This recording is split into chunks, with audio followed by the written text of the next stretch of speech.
여러분, 솔직히 말씀드리겠습니다. 이제 지겨우시죠? 채널만 돌리면 나오는 트로트, 똑같은 포맷에 눈물 콧물 짜는 사연들. 그런데 왜 방송사는 욕을 먹으면서도 이 짓을 멈추지 못할까요? 결론부터 던지겠습니다. 방송사는 지금 음악을 만드는 게 아닙니다. 팬덤이라는 이름의 가두리 양식장을 치고 있는 겁니다. 세계적인 석학 유발 하라리는 말했습니다. 인간은 허구를 믿을 때 가장 강력한 힘을 발휘한다고요. 방송사는 지금 여러분의 향수와 감정을 자본으로 치환하는 연금술을 부리고 있습니다. 경제 전문가들은 말합니다. 저성장 시대일수록 대중은 검증된 과거, 즉 복고에 매몰된다고요. 오늘 이 영상에서는 트로트 열풍이 왜 한국 경제의 노령화와 플랫폼 독점을 상징하는지 그 불편한 진실을 파헤쳐 보겠습니다. 자, 여러분. 이제 진짜 본질적인 질문을 던져볼 시간입니다. 제가 질문 하나 드릴 테니 3초만 생각해 보세요. 대한민국은 언제부터 이렇게 트로트의 진심이었을까요? 불과 10년 전만 해도 트로트는 중장년층의 전유물, 소위 비주류였습니다. 젊은 층에겐 촌스러운 음악의 대명사였죠. 그런데 왜 하필 지금, 그것도 전 세대를 아우르는 전 국민적 광풍이 된 걸까요? 단순히 이명웅이라는 한 명의 영웅이 나타나서 모든 걸 바꾼 걸까요? 아니요. 그렇게 믿는다면 여러분은 미디어의 프레임에 완벽히 속고 계신 겁니다. 진짜 이유는 세 가지 질문 안에 숨어 있습니다. 첫 번째 질문. 돈은 어디에 있습니까?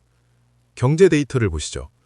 현재 대한민국의 순자산 70% 이상을 50대 이상이 보유하고 있습니다. 과거엔 1020 세대가 유행을 선도했으니 방송사도 그들에게 매달렸죠. 하지만 지금 2030은 어떻습니까? 취업난과 고물가에 시달리며 덕질에 쓸 여유 자금이 메말랐습니다. 반면 은퇴 자산과 안정적 소득을 가진 시니어층은 내 가수를 위해 수십만 원짜리 전광판 광고를 집행할 구매력이 있습니다. 방송사가 이 황금알을 낳는 거위를 외면할 수 있었을까요? 두 번째 질문. 왜 오디션엔 맨날 부르던 노래만 나올까요?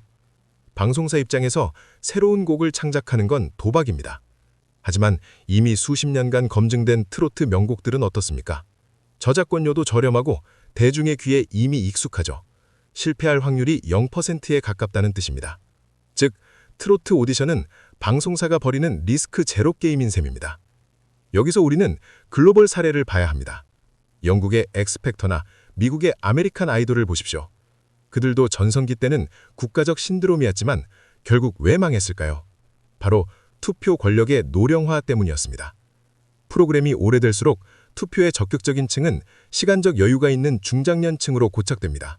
그들의 입맛에 맞는 참가자들만 살아남게 되고 음악은 점차 보수적으로 변하죠. 새로운 시도를 하는 천재 아티스트들은 예선에서 떨어지고 목소리 좋고 사연 많은 참가자만 남는 구조. 이게 바로 미국의 전문가들이 지적한 오디션의 종말이었습니다. 대한민국은 지금 이 망해버린 공식을 그대로 답습하고 있습니다. 방송사들은 알고 있습니다. 이 열풍이 영원할 수 없다는 걸요.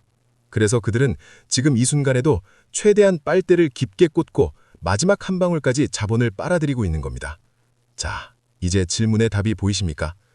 여러분이 보고 계신 건 음악의 부활이 아니라 거대 미디어 자본이 노년층의 향수를 볼모로 벌이는 마지막 불꽃놀이입니다. 자, 이 복잡한 방송 생태계를 여러분이 오늘 점심에 드셨을지도 모르는 프랜차이즈 식당에 비유해 보겠습니다. 그래야 이 산업의 비정함이 명확히 보이거든요. 오디션 프로그램이라는 거대한 프랜차이즈 본사가 있다고 칩시다. 본사는 가게, 무대를 빌려주고 화려한 인테리어, 조명과 편집을 해줍니다. 그리고 전국에서 요리사, 참가자들을 모집하죠. 여기서 핵심은 요리사의 창의성이 아닙니다. 본사는 이미 트로트라는 잘 팔리는 메뉴판을 정해놨어요. 요리사는 그저 본사가 시키는 대로 시청자들이 가장 자극적으로 느낄 만한 신파라는 조미료를 듬뿍 넣어야 합니다.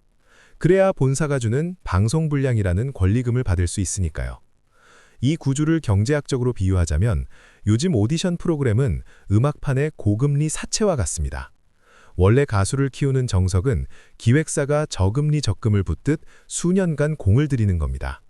5년, 7년씩 연습생 생활을 거치며 탄탄한 기초자산을 쌓죠.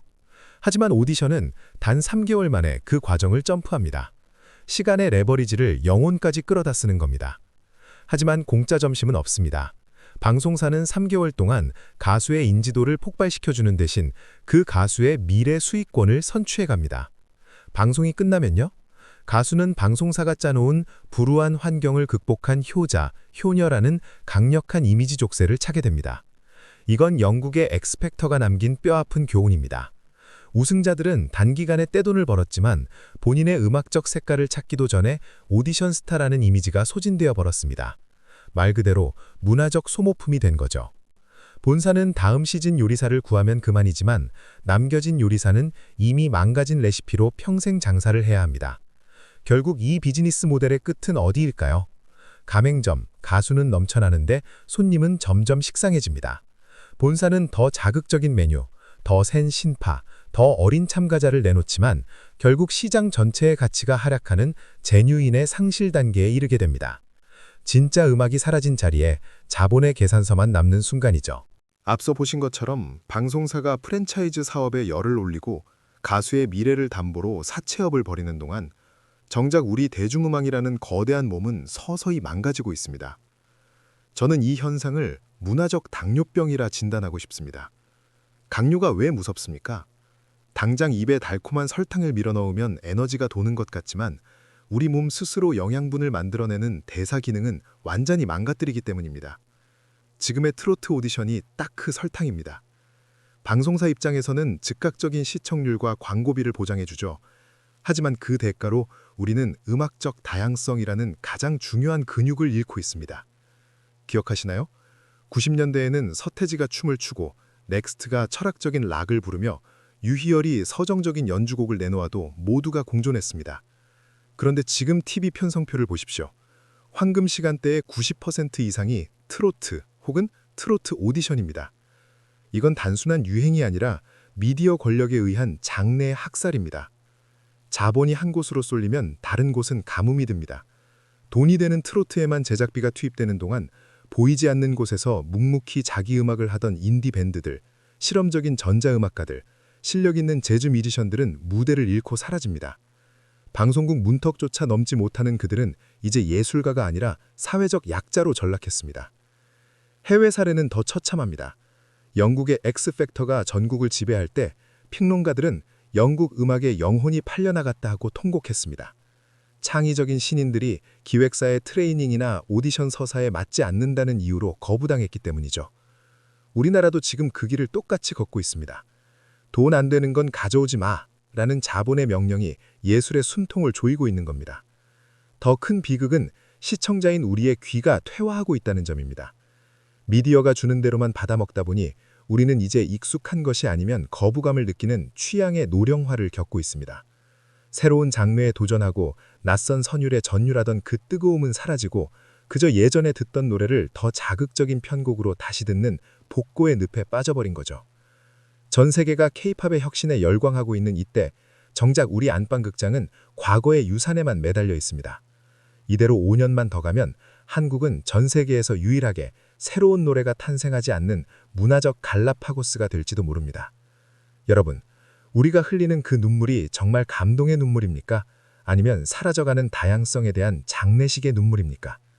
이제는 이 달콤한 설탕물에서 깨어나 우리가 잃어버린 진짜 음악의 숲을 돌아봐야 할 때입니다. 자, 이제 정리를 해보겠습니다. 트로트 오디션 열풍은 단순한 유행이 아닙니다. 인구 절벽 앞에서 생존을 선택한 방송사와 외로운 노년층의 결핍된 감정이 만난 거대 자본의 합작품입니다. 우리는 즐겁게 시청하고 있다고 생각하지만 실제로는 거대 미디어 시스템이 설계한 경제 지표 안에서 춤추고 있는 것일지도 모릅니다. 내가 이 노래를 진짜 좋아하는가? 아니면 방송에서 계속 보여주니까 좋아한다고 착각하는가? 이 질문에 스스로 답할 수 있어야 합니다. 오늘의 질문입니다. 여러분은 최근 1년 동안 오디션 프로그램이 아닌 곳에서 우연히 듣고 소름 돋았던 낯선 가수의 노래가 있나요? 만약 없다면 우리 사회의 음악 생태계는 이미 빨간불이 켜진 걸지도 모릅니다. 지금 바로 댓글창에 여러분이 최근에 발견한 나만 알고 싶은 보석 같은 아티스트를 추천해주세요. 혹은 방송사가 트로트 말고 이런 장르에 투자해야 한다고 생각하시는 의견이 있다면 가감없이 적어주십시오. 여러분의 댓글 하나가 이 획일화된 문화판을 깨는 첫걸음이 될 수 있습니다. 오늘 통찰이 여러분의 시야를 넓혀드렸길 바랍니다. 저는 다음 영상에서 더 날카롭고 불편한 하지만 꼭 알아야 할 경제 이야기로 돌아오겠습니다. 지금까지 알고 싶은 경제였습니다. 감사합니다.